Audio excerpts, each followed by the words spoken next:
អ្នកស្ងាត់លើផ្ទះតូចយើងខ្យល់ត្រជាក់បះទ្វារដូចសំលេងអាដេត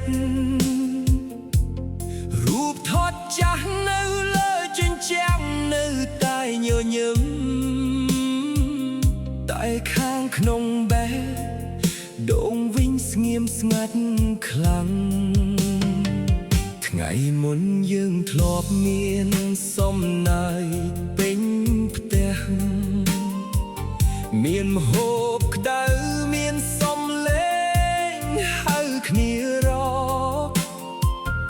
ឥឡូវនៅសល់តែស្រមោលនៃថ្ងៃមុននឹងទឹកភ្នែកលាក់ក្នុងពេលដែលគ្មានអ្នកឃើញច្រៀងឡើងវិញបើសិនពេលវេលាអាចវិលត្រឡប់វិញ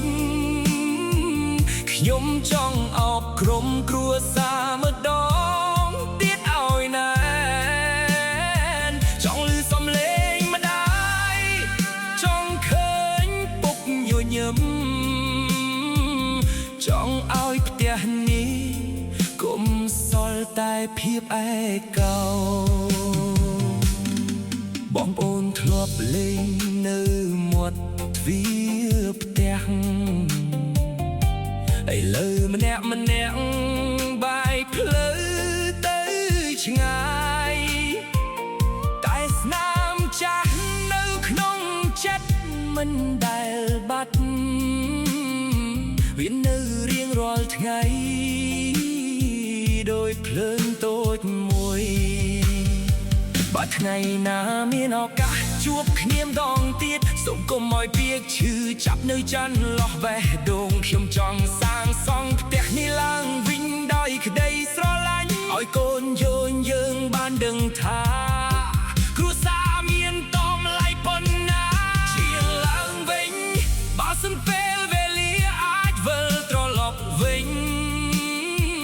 ខ្ញុំចង់អោបក្រុមគ្រួសារម្ដងទៀតឲ្យណែនចង់ឮសំឡេងម្ដាយចង់ឃើញពុកញញឹមចង់ឲ្យផ្ទះនេះកុំសល់តែភាពឯកោ